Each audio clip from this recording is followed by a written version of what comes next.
Pessoal, Vasco 2, Atlético 1, e eu falo tantas vezes do Atlético que dá uma no cravo e uma na ferradura, e hoje foi um tempo de cada, né? Depois de um primeiro tempo excelente que o Atlético fez, mandando no jogo, fazendo o gol com o Gabriel, tendo duas chances com o Canóbio para ampliar essa vantagem, uma até antes do primeiro gol. Depois o Atlético não jogou no segundo tempo. O que leva o Atlético a ter essas duas posturas, uma tão efetiva e uma tão frágil, no mesmo jogo? Vamos começar pelo começo. Por que o Atlético jogou bem o primeiro tempo? Porque depois de uma certa dificuldade inicial com o Emerson Rodrigues, o Atlético acertou a marcação pela direita e começou a incomodar o Vasco lá na linha defensiva. E aí o Atlético começou a controlar o jogo. Troca de passes, posse de bola, presença no campo de ataque, organização ofensiva, e o Atlético corria pouco risco de contra-ataque.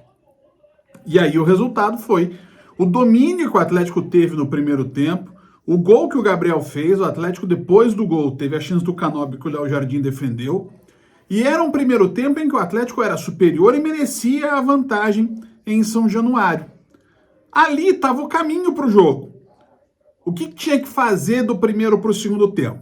Manter o nível de comprometimento, o nível de atuação, o nível de concentração e saber aproveitar as oportunidades que poderiam aparecer, porque o Vasco iria se lançar para o ataque.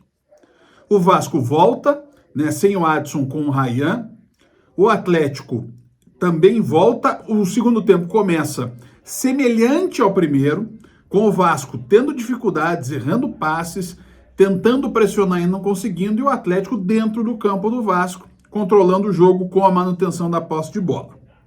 Dessa forma, o que dá para esperar?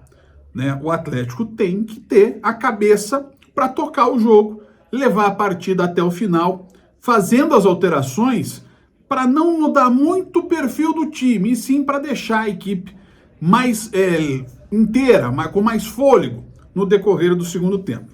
E aí vem o erro do Martim Varini. Quando ele tira o João Cruz e coloca o Coelho, não pela entrada do Coelho, mas pela saída do João Cruz, o Atlético perde o meio campo. E é quase automática a saída do João Cruz e o predomínio do Vasco, que começa a criar oportunidades e acaba chegando ao empate. Quando chega o empate com o Emerson Rodrigues, já se aproveitando, o Vasco perdia o jogo e fez gol de contra-ataque.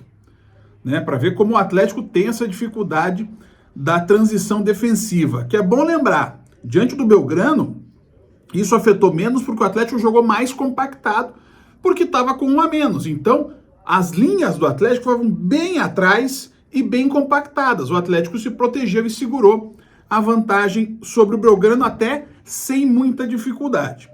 Nesse jogo, o Atlético não conseguiu fazer isso e acabou tomando gol justamente de contra-ataque.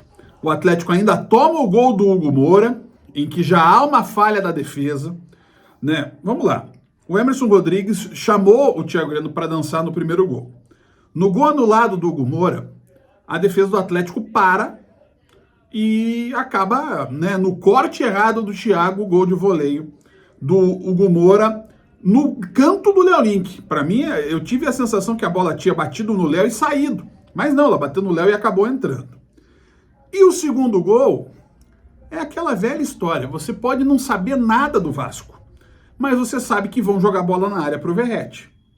E numa dessas bolas jogadas, ele acabou ganhando do Esquivel por cima. O Esquivel não conseguiu subir. E lá foi o Atlético tomar mais um gol de bola alta. Uma cabeçada no contrapé do Léo, mas mesmo assim o Léo me pareceu sair atrasado para o lance. Então, se você acaba, de novo, né, você vendo as virtudes do time no primeiro tempo, só que os erros do segundo tempo, né, os erros de alteração, o erro de posicionamento no gol do contra-ataque e os erros da bola alta nos dois gols, no anulado do Hugo Moura e no que valeu do Verratti, levaram o Atlético a tomar a virada. O jogo terminou com confusão, com segurança, comissão técnica, jogador, todo mundo envolvido na história. E o clima para quinta-feira, ele vai ser muito quente. Vai ser quente demais para o jogo de quinta pela Copa do Brasil. O jogo para o Atlético na quinta tem que ser o do primeiro tempo. O do segundo tempo tem que ser uma mostra do que não pode ser feito. O Atlético tem condições de até ganhar em São Januário, mas não pode ser tão irregular a ponto de fazer um primeiro tempo bom e um segundo tempo muito ruim, porque isso pode gerar, como hoje, uma derrota para o Vasco aí já pela Copa do Brasil. Um abraço.